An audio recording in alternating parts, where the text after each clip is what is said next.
बिस्मिल्लाहिर्रहमानिर्रहीम। अस्सलाम वालेकुम student and welcome in college physics. तो आज हम चैप्टर 4 के जो रिमेनिंग MCQs है उसको स्टेप बाय स्टेप सॉल्व करेंगे। MCQ number 4.51, which one of the following quantity is not the unit of energy. हमारे पास ही मुख्तलिफ यूनिट्स है, इसमें आप लोगों ने एक ऐसी यूनिट को सेलेक्ट करना है जो एनर्जी का यूनिट ना हो। तो watt second, this is the unit of energy because we know that power is equal to work divide by time or W equal to power into time. So W is the energy या work या potential energy, क्योंकि हमें मालूम कि potential energy, kinetic energy, work सारे का unit जो है वो सेम होता है। पावर की यूनिट है हमारे पास वाट, टाइम का second. So this is the unit of energy या पोटेंशियल एनर्जी या वर्क या काइनेटिक एनर्जी। ग्राम सेंटीमीटर पर second square, this is the unit of force because this can be written as MA, where M is known as gram and acceleration unit is centimeter per second square. So this is not the unit of force. Similarly, joule is the unit of energy in SI system, kilogram meter square per second square. This is also the unit of energy. अगर joule को हम basic unit में convert करें, we obtain this one, and this is the unit of energy also in APS system, where foot is the unit of length or distance and pound is the unit of force. So option B is correct option. MCQ number 4.52, commercial unit of electrical energy is what? In arc second, joule second, kilowatt hour, joule second. याद रखिए कि commercial unit of electricity जो है वो हमारे पास है kilowatt hour या 3.6 10 power 6 joule is known as commercial unit of electricity. इसका क्या मतलब है? इसका मतलब ये है अगर हमारे पास कोई भी घर में एक लोड हो, चाहे वो हीटर हो या हमारे पास कोई एयर कंडीशन हो, और उसकी लोड जो है उसकी लोड कितना हो? 1 किलोवाट हो, करेक्ट, 1 किलोवाट हो। और अगर वही डिवाइस जो है वो लोड जो है 1 घंटे के लिए एक्टिव हो जाए तो याद रखिए आपकी कमर्शियल इलेक्ट्रिसिटी का जो कंजम्पशन है वो बराबर होगा 1 यूनिट के, correct. This is known as commercial unit of electricity. A mass and speed of a body are half, kinetic energy will be what? Very simple. Kinetic energy क्या होता है? Half m square. अगर हम मास को half करें, velocity को भी half करें, तो नया काइनेटिक एनर्जी हमारे पास क्या होगी? तो ये हाफ जो है फार्मूले का हो गया, ये हाफ m और v/2। अगर इसको हम सिंप्लीफाई करें so we obtain 1/8 m square by 2. This is nothing but kinetic energy.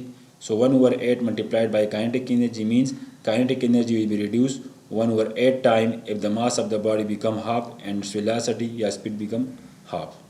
So correct option is option B. MCQ number 4.54. A ball is dropped from a certain height 14 meter. What will be its velocity when it is 4 meter above the ground? Very simple. हमारे पास भी ground है, ये हमारे पास एक height है, यहाँ पर जो है हमारे पास एक बॉल है। कितने हाइट पर है? इनिशियली 14 मीटर के। अगर इसको हम रिलीज़ करें, करेक्ट, और ये what will be its velocity when it is 4 metre above the ground. अगर इसको हम रिलीज़ करें और ये 10 मीटर डिस्टेंस कवर करें, मीन 10 मीटर डिस्टेंस कवर करें, मीन ज़मीन से कितना बुलंद है हमारे पास? h2 equal to 4 metre. तो यहाँ पर इसकी वेलोसिटी क्या होगी? तो इसके लिए हमने क्विक रिव्यू में एक फार्मूला लिखा था कि velocity of the ball when released from the certain height at any point equal to what? 2g h1 minus h2। h1 हमारे पास है 14 मीटर, h2 हमारे पास है 4 metre, so h1 minus h2 10, so we obtain 196 metre. या याद रखिए इसको हम सिंपली जो है ये फार्मूला भी यूज़ करते हैं, v is equal to under the root 2gh, where h is the distance cover from the top to the bottom.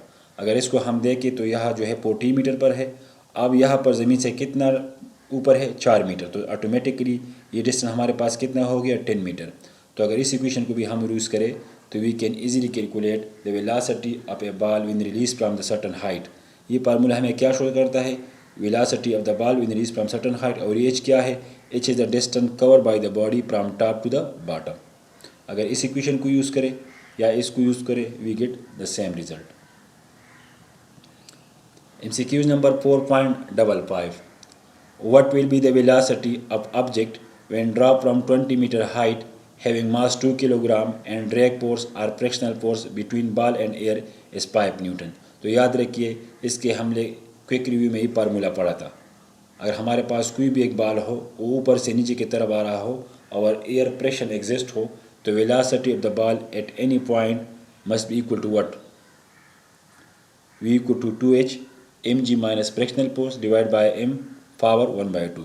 तो यहाँ पर h हमारे पास क्या है 20 मीटर, mg माइनस f और m इसकी वैल्यू को पुट करें, सिंप्लीफाई करें, वी ऑब्टेन 17.3 मीटर पर second. This is the velocity of the object when release from a height of 20 metre. Correct. ये इक्वेशन हम कब यूज़ करेंगे, जब हमारे पास फ्रैक्शनल फोर्स हो। अगर हमारे पास फ्रैक्शनल फोर्स ना हो तो ये ज़ीरो हो जाएगा, ये m के साथ कैंसिल हो जाएगा। So we obtain v equal to 2gh under the root, वही फार्मूला जो हमने यहाँ पर पढ़ा था, ये वाला ऑब्टेन करेंगे। MCQ number 4.56, two sphere of the same size, one of mass 15 kilogram, other mass 10 kilogram, are drop simultaneously from a tower when they are about to touch the ground they have the same momentum? No, because mass is different, momentum will be different. Have same kinetic energy? No, mass is different, kinetic energy is different.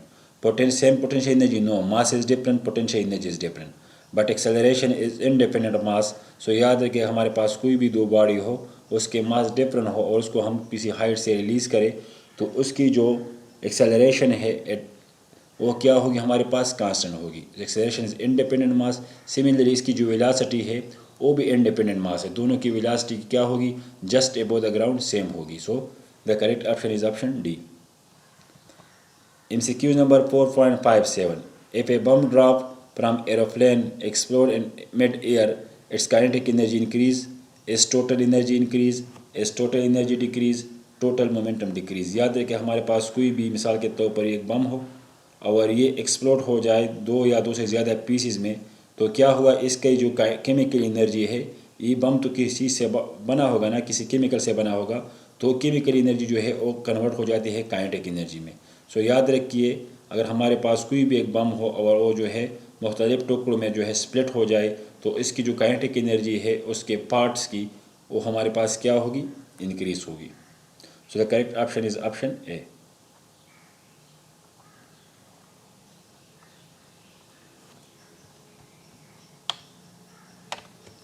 MCQ number 4.58, a car weight 1 ton is moving twice as fast as another car weight 2 ton.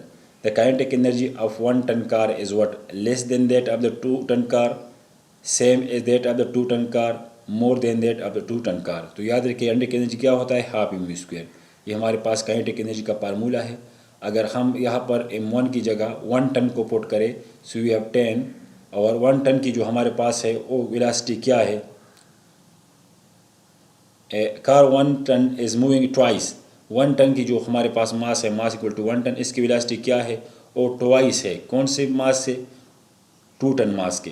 सो यहाँ पर 2 को put करेंगे, 1 को put करेंगे, we obtain 2v square. So this is the kinetic energy of 1 ton mass 2v square. Similarly kinetic energy of 2 ton mass 1/2 mass of the 2 ton car. Correct. Velocity हमारे पास क्या है, v है। अगर इसको सिंप्लीफाई करें so this one, so kinetic energy of 1 ton car equal to 2v square, kinetic energy of 2 ton car equal to v square. So automatically kinetic energy of 1 is greater than kinetic energy of 2. Correct. So correct option will be what, less than that of twice. So, the kinetic energy of 1 ton car is what, less than that of the 2 ton car, same as that of the 2 ton car, more than that of 2 ton car. So kinetic energy of 1 ton car is greater than kinetic energy of 2 ton car if 1 ton car is moving with velocity double to 2 ton car. So the correct option is option C. Again MCQ number 4.59, 1 watt hour equal to what, 1 watt hour equal to what। हमारे पास 1 watt hour क्या होता है, so 1 watt hour means simple means P is equal to W by T या W equal to power multiplied by time. Power हमारे पास कितना है, 1 watt. Correct. So 1 watt means 1 joule पर सेकंड, और टाइम हमारे पास कितना है, 1 आवर है। Correct. 1 hour mean 3600 second. So second second cancel, we obtain 3600 joule या 3.6 10 power 3 joule. So the correct option is option A. This is wrong. Option A. MCQ number 4.60.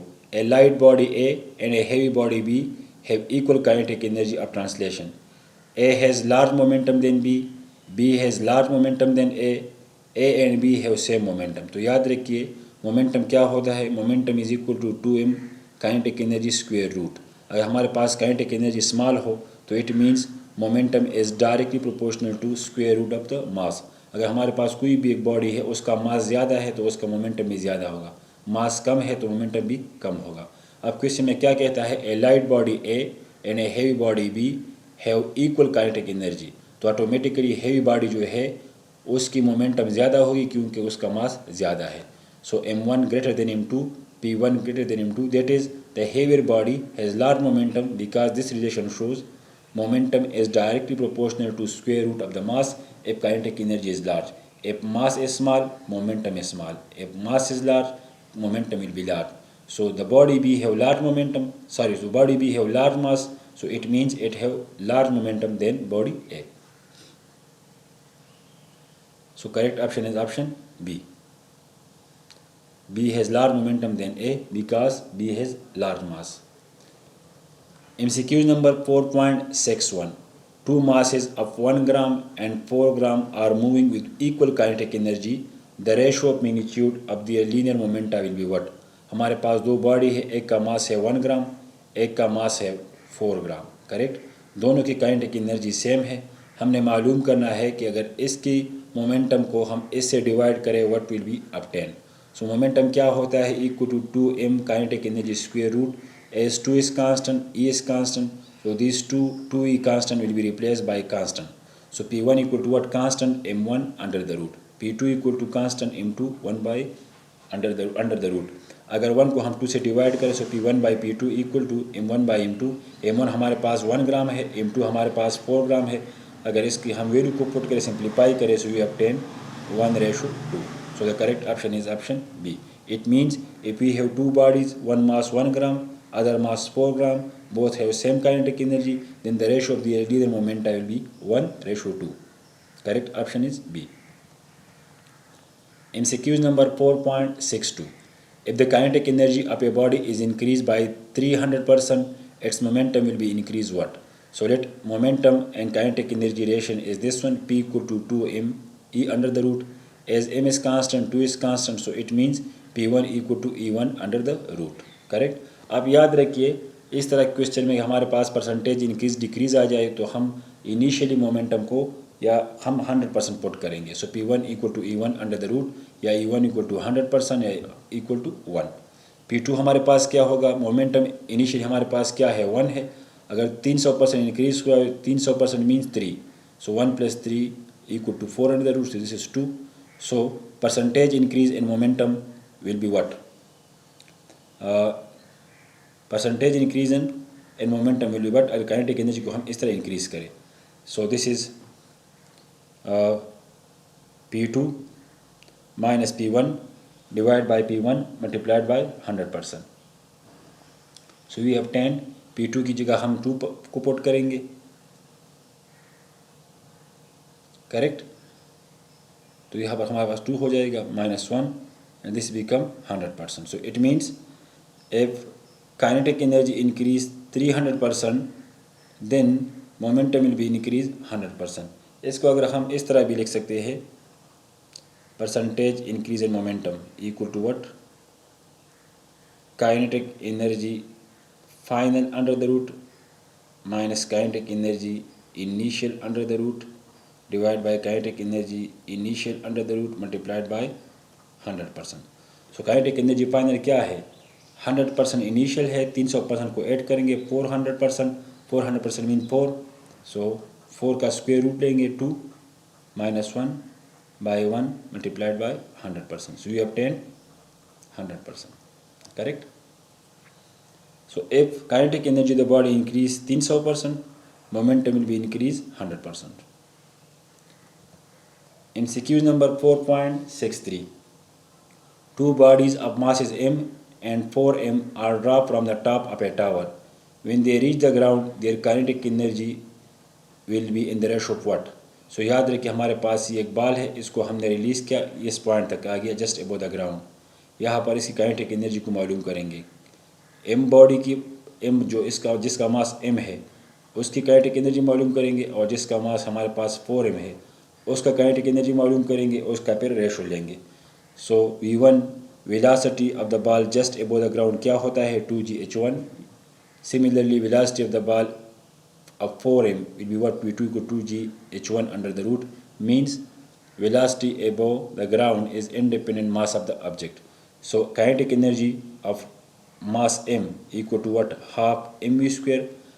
Kinetic energy of mass number 4m E2 equal to what? 1/2 4mv square, correct? So equation 1 को 2 से divide करें, simplify करें, we obtain 1/4. So it means if we have two balls mass m and 4m, and if we release these two from a certain height, then the ratio of their kinetic energy just above the ground will be what? 1/4. अगर हमारे पास ये 10 हो, ये 1 हो, so 1/10. अगर हमारे पास ये 2 हो, ये 10 हो, तो 2/10. अगर हमारे पास ये 3 हो, ये 7 हो, so 3/7. So it means this equation gives lot of other MCQs. MCQ number 4.64.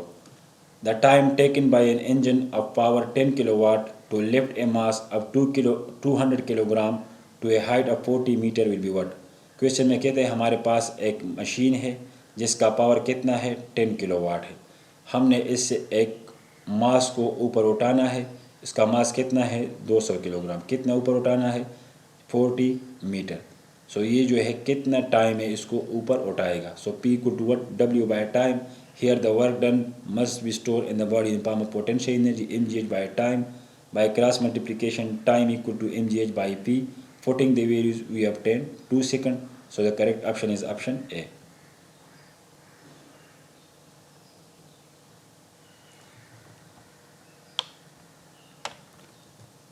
MCQ number 4.66. A bullet of mass 10 gram strikes a fixed target and penetrates 8 centimeter into it. If the average resistance upper by the target to the bullet is 100 Newton, the velocity with which the bullet hits the target will be what? हमारे पास एक target है, ये हमारे पास एक bullet है, इसको हमने incident किया इस टारगेट पर। इस पॉइंट पर जो है इसकी काइनेटिक एनर्जी मालूम करना है, जिस काइनेटिक एनर्जी से ये बुलेट जो है इस टारगेट में इन होता है, करेक्ट। फिर क्या कहता है? When this bullet move forward due to the frictional force of 100 Newton, it stop here by covering distance of 8 centimeter. So याद रखिए here the kinetic energy and this kinetic energy is converted to what? Frictional energy. Kinetic energy equal to frictional energy.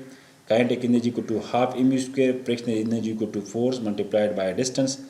इसकी value को put करें जो value हमें given है, so we obtain v equal to 40 meter per second. So the velocity of the bullet when entered to the target must be equal to 40 meter per second. So the correct option is option D. MCQ number 4.67.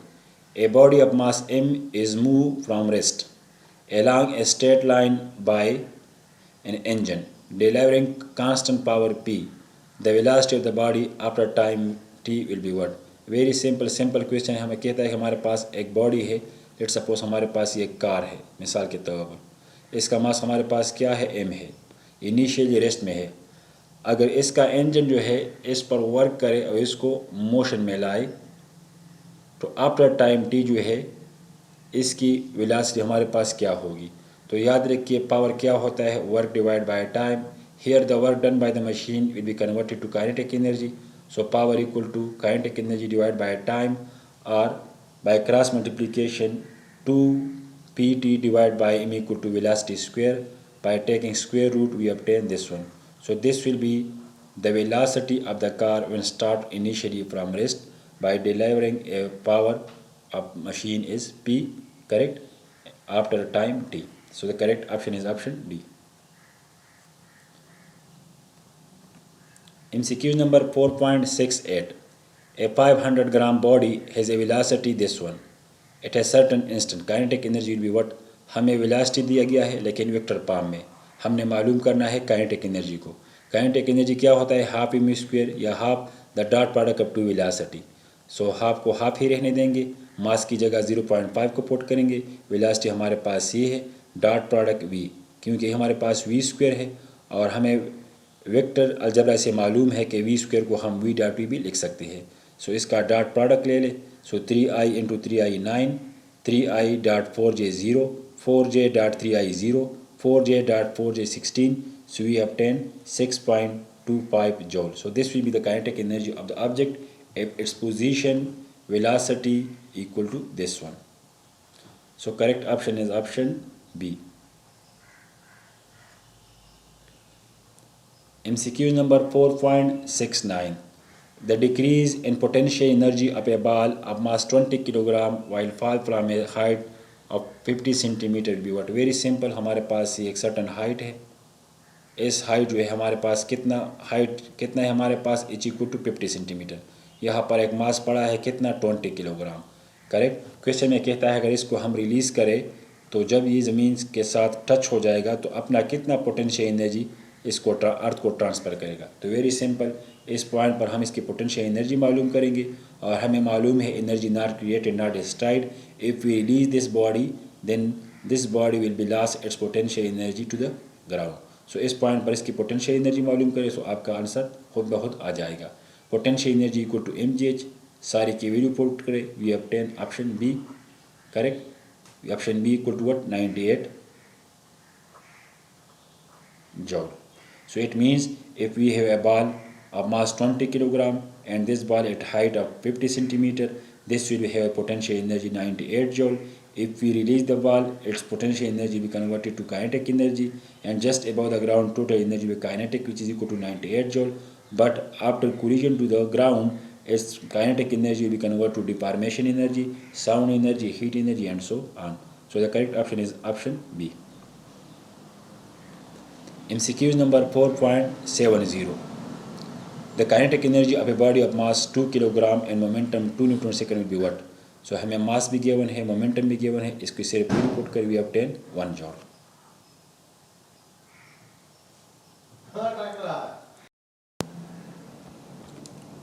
So correct option is A. MCQ number 4.71. A particle of mass m at rest is acted upon by a force q for time t. Its kinetic energy after time t will be what? हमने kinetic energy को मालूम करना है लेकिन force q के form में। सो kinetic energy क्या होता है, momentum square divide by 2m। Correct. और फोर्स क्या होता है, change in momentum divide by change in time, या simple force equal to p by T. So p equal to Q T, where Q is force. So p equal to Q T. So Q T की value यहाँ पर put करें, simplify करें। So we obtain kinetic energy equal to Q square T square divide by 2m, where Q is the force. So the correct option is option C. MCQ number 4.72. A body of mass 5 kg is moving with a momentum of 10 kg meter per second. A force of 0.2 Newton act on it in the direction of motion of the body per 10 second. The increase in kinetic energy will be what? Very simple, हमारे पास ये एक car है या एक body है, इसका मास कितना है 5 किलोग्राम। ये मूवमेंट करता है विद इनिशियल मोमेंटम, इसका क्या है PI 10 किलोग्राम मीटर पर सेकंड। ये मूवमेंट इस मोमेंटम से मूवमेंट करता है।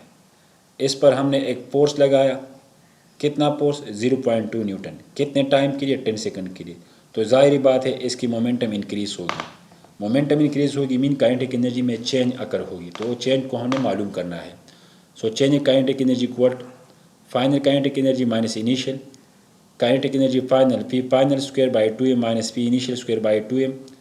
1/2m को कॉमन करें, P F square minus P I square, equation number first. Initial momentum हमारे पास क्या है 10 किलोग्राम मीटर पर सेकंड, तो इनिशियल वेलोसिटी क्या होगी 2 मीटर पर second. Final momentum mass of the object final velocity, so mass multiplied by initial velocity plus at। First equation of motion को यूज़ करें, वी आई क्या है हमारे पास 2, एक्सेलरेशन क्या होता है force divide by mass multiplied by time. So 5 2 0.2 divided by 5 multiplied by 10 second. If we simplify this, we obtain momentum is 12 kilogram metre पर second. So ये यहाँ पर पी एफ की वैल्यू को पुट करें विच इज़ 12, पी आई की value को put करें which is equal to 10. So we obtain 1/2 multiplied by 5, 12 square minus 10 square. By simplifying this we obtain 4.4 joule. तो इसका मतलब ये हमारे पास कोई भी एक बॉडी हो, उसका मास 5 किलोग्राम हो, उसका इनिशियल मोमेंटम हमारे पास ये हो, इस पर हम फोर्स अप्लाई करें 0.2 न्यूटन, कितने टाइम के लिए, 10 सेकंड के लिए, तो इसके काइनेटिक एनर्जी में कितना चेंज अकर होगा, 4.4 joule. So the correct option is option D.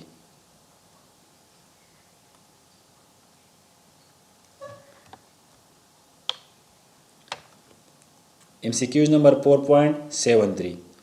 A 10 horsepower motor pumps out water from a well of depth 20 meter and fills a water tank of volume 22380 liter at a height of 10 meter from the ground. The running time of the motor to fill the empty water tank will be what? Very simple. हमारे पास जो है ये एक well है और इसकी depth हमारे पास क्या है, 20 मीटर है. यहाँ पर इसके साथ हमने एक मोटर को लगाया है जिसका हार्स पावर है 10 हार्स पावर. वो पानी को इससे निकालता है और कितना ऊपर ले जाता है, 10 मीटर. और यहाँ पर जो है एक टैंकर पड़ी है जो इसको फिल करता है, करेक्ट. और इसमें कितना वाटर आता है, 22,380 लीटर, करेक्ट. तो आप लोगों ने उस टाइम को मालूम करना है जिस टाइम में ये जो है कम्प्लीटली फिल हो जाता है. सो पावर क्या होता है, work divide by time. Time equal to M G H divide by power. यहाँ एम की जगह हम रो मल्टीप्लाइड बाय वॉल्यूम को पुट करेंगे, मींस मास को रो और वॉल्यूम में एक्सप्रेस करेंगे. जी हमारे पास G H divide by power. अब याद रखिए हमारे पास 1000 लीटर जो है वो बराबर होता है 1 मीटर क्यूब की. सो ज़ाहिर बात है हमारे पास 22,380 लीटर किसके बराबर हो गए, 22.38 मीटर क्यूब. यहाँ पर जो है लीटर है इसको मीटर क्यूब में कन्वर्ट करना है. So time equal to what, density of water 1000, volume is 22.38 multiplied by G 9.8 multiplied by 30 हमारे पास क्या है, depth of the well plus height which is equal to 30. So by simplifying this we obtain 882 second. अगर second इसको हम 60 से divide करें so we obtain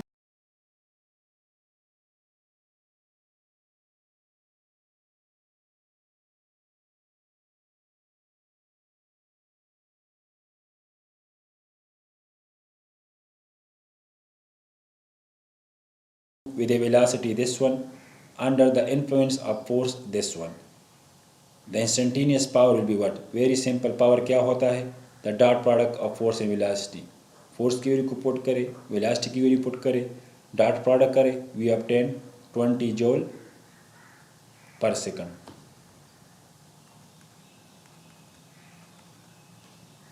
So the correct option is C. MCQ number 4.75. The kinetic energy of a body becomes 4 times its initial value. The new linear momentum will be what? Very simple. Question में कहता है हमारे पास कोई एक body है जिसकी kinetic energy को हम 4 टाइम इंक्रीज करें तो मोमेंटम में कितना इंक्रीज आएगा. तो मोमेंटम और एनर्जी के दरमियान रिलेशन ये है, if E increase n times then P increase under the root time. So if we E increase 4, so take the root because n equal to 4 we obtain 2. Correct. अगर हम energy को N time increase करते हैं mean L की जगह हम 4 put करें तो मोमेंटम कितना इंक्रीज होगा, 4 under the root. So momentum become double because 4 under the root equal to 2. So correct option is option D. MCQ number 4.76. A body of mass 10 kg at rest is acted upon simultaneously by two forces 4 Newton and 3 Newton at right angle to each other. The kinetic energy of the body at the end of 10 seconds will be what? हमने मालूम करना है कि हमारे पास कोई भी एक body है जिसका मास है 10 किलोग्राम. इस पर दो फोर्स एक्ट करता है, एक इस डायरेक्शन में और एक हमारे पास इस डायरेक्शन में. एक 4 न्यूटन है, दूसरा है 3 न्यूटन, करेक्ट. अब ये मोशन स्टार्ट करता है तो हमें मालूम करना है कि इसकी काइनेटिक एनर्जी क्या होगी. सो काइनेटिक एनर्जी को to half M V square या half M V final square, correct? So V equal to VI plus AT initially in rest method. So by putting the values we obtain AT क्या होता है acceleration force divide by time mass multiplied by time. अगर इस ए की जगह हम ई को इसको पुट करें according to Newton second law time. Force हमारे पास क्या है, दो फोर्स है, एक 4 है एक 3 है, तो इसका रिजल्ट क्या होगा by Pythagoras theorem, this is 4 this is 3, so the result will be equal to 5। So force equal to 5, so M equal to what, M equal to 10, time equal to what, time equal to 10 second. इसमें सारे value put करें, we obtain V F equal to 5 metre पर second, so kinetic energy equal to half M V square, mass की value को put करें, velocity की value को put करें, सिंप्लीफाई करें, we obtain 125 joule, so the correct option is D. MCQ number 4.77, if the unit of force and length are increased 4 times then energy will be increased what। तो याद रखिए हमारे पास work क्या होता है, work equal to the product of force multiplied by length. अब question में कहता है अगर इसको हम 4 टाइम इंक्रीज करें, मीन 4 करें, लेंथ को हम 4 टाइम इंक्रीज करें, इसको भी 4 करें, so work will be what, work will be increase 16 time, so the correct option is a. MCQ number 4.78, the same retarding force is applied to stop a train. The train stopped after 80 meter. If the speed is double, then the distance will be what? Simple question है, हमारे पास कोई भी car है, इसकी speed को हम double करें तो स्टॉपिंग डिस्टेंस क्या होगा। तो स्टॉपिंग डिस्टेंस क्या होता है, X proportional to V square. अब जाहिर बात है अगर इसको हम इंक्रीज़ करें N time, this will be increase in square time. अगर इसको हम डबल करें 2 करें तो this become 4, so the correct option is what, D। MCQ number 4.79, a body of mass m kilogram is lifted by a man to a height of 1 meter in 20 seconds. Another man lifts the same mass to the same height in 40 seconds.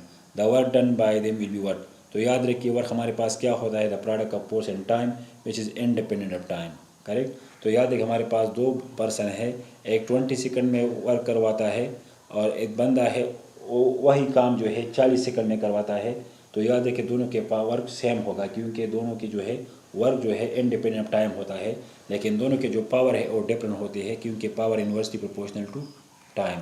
अब 20 second वाला जो बंदा है उसका power ज़्यादा होगा और 40 second वाला जो बंदा है उसका पावर कम होगा क्योंकि force power inversely proportional to time. लेकिन याद रखिए वर्क जो है वो इंडिपेंडेंट ऑफ टाइम होता है, so mean W equal to F into D. अगर एक बंदा है वो 10 सेकंड में एक काम करवाता है, दूसरा बंदा है वो वही काम जो है 20 सेकंड में करवाता है, दोनों के पावर सेम होंगी, correct. So it means the work done by them in the ratio will be what, option 1:1 because work is independent of time, correct. सो एक बंदा मिसाल के तौर पर काम करवाता है सपोज 20 जूल, दूसरा भी 20 joule, so this equal to 1:1। आया उसको हम इस तरह भी कह सकते हैं, हमारे पास कोई भी एक पैरामीटर हो जो इंडिपेंडेंट ऑफ टाइम हो तो याद रखिए उसका रेशो जो है क्या होगा, 1:1 होगा जब वर्क सेम हो।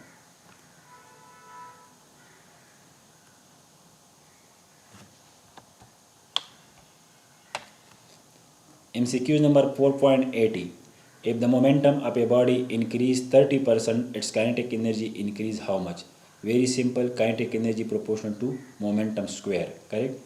तो याद रखिए PF square minus PI square divide by PI square. अब हमारे पास इनिशियली जो मोमेंटम था वो क्या था 100%, सो PI equal to 1। Final momentum क्या था 100% plus 30% equal to 130% equal to 1.3 square by 100%। By simplifying this we obtain 69%। अब याद रखिए इस फार्मूले से बचने के लिए और आसानी के लिए इसके लिए हम एक ट्रिक भी इस्तेमाल कर सकते हैं।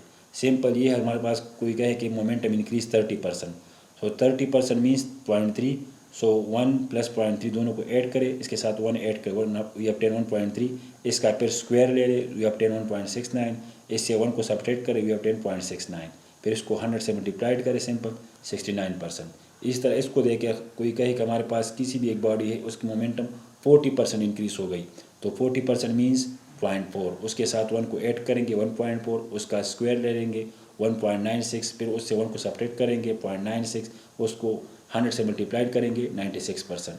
सिमिलरली एक मोमेंटम इंक्रीज 50%, तो क्या करें, इसको 1 के साथ ऐड करें 1.5, फिर स्क्वायर ले लें 2.25, इससे 1 को सब्ट्रैक्ट करें 1.25, करेक्ट, इसको 100 से मल्टीप्लाइड करें 125%। याद रखिए ये फार्मूला जो है इस तरह जो क्वेश्चन है, momentum of a body increase 30%, तो ये रिलेशन इज दिस वन। इस तरह हमारे पास फिजिक्स में और भी बहुत से इस तरह एक्सप्रेशन है।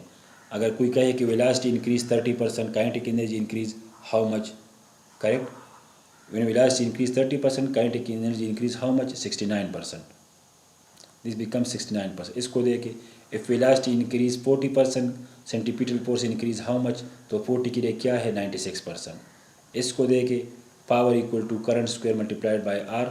If current increase 50%, power will be increase 125%। तो याद रखिए, ये तीनों जो एक्सप्रेशन है, इससे बहुत से एमसीक्यू जो है बन सकते हैं, करेक्ट। और स्टेटमेंट इस तरह होगी, if velocity increase 30%, centripetal force increase how much, या इस तरह if velocity increase 30%, kinetic energy increase how much, या इस तरह if current increase 30%, power increase will be how much. तो इस तरह जब भी हमारे पास इस तरह कोई रिलेशन हो जिसमें लेफ्ट साइड को जब पैरामीटर जो है और राइट साइड का स्क्वायर के प्रोपोर्शनल हो, तो इसके लिए फिर हम ये इतने प्रोसेस जो मैंने करवाया, ये प्रोसेस हम करवा सकते हैं। MCQ number 4.81, a 50 kilogram man with 20 kilogram load on his head climbs up 20 steps of 0.2 meter height each. The work done in climbing is what? Very simple question में कहते हैं हमारे पास एक पर्सन है, उसका मास है 50 किलोग्राम, उसके साथ एक वेट है या मास है 20 किलोग्राम, और 20 स्टेप ऊपर जाता है, करेक्ट। और हर स्टेप की जो हाइट है हमारे पास 0.2 मीटर है। तो वर्क मालूम करें, तो इस केस में वर्क कन्वर्ट होगा पोटेंशियल एनर्जी में, mgh। यहाँ m की जगह हम क्या लगाएंगे, मास of the person and mass with the person.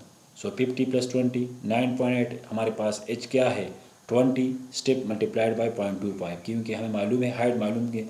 Height हम किस तरह मालूम करेंगे, number of step multiplied by 0.25। So 0.25 multiplied by 20, so we obtain 3430 metre. Sorry, work मालूम करना है, जॉल। So this is the work done by a person which mass is 50 kilogram, having a mass 20 kilogram, move up on 20 steps, each step having height 0.25 meter. So correct option is D. MCQ number 4.82. Two bodies of mass 1 kilogram and 5 kilogram are dropped gently from the top of a tower. At the point 20 centimeter from the ground, both bodies will have what? तो याद रखिए momentum क्या होता है, P is equal to mv, मास पर depend करता है। दोनों के मासेस डिफरेंट है तो मोमेंटम डिफरेंट होगा। काइनेटिक एनर्जी क्या होता है, हाफ mv², मास पर डिपेंड करता है। मासेस डिफरेंट है, काइनेटिक एनर्जी डिफरेंट होगा। टोटल एनर्जी इस तरह हमारे पास दोनों का सम होता है, kinetic energy plus potential energy का, वो भी डिफरेंट होगा, क्योंकि काइनेटिक टोटल एनर्जी क्या होता है, total energy equal to the sum of kinetic energy plus potential energy. तो this depend on mass, this depend on mass mgh, so this depend on mass.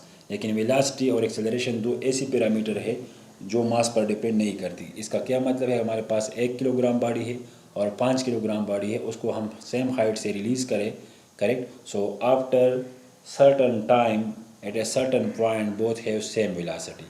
So correct option is option C.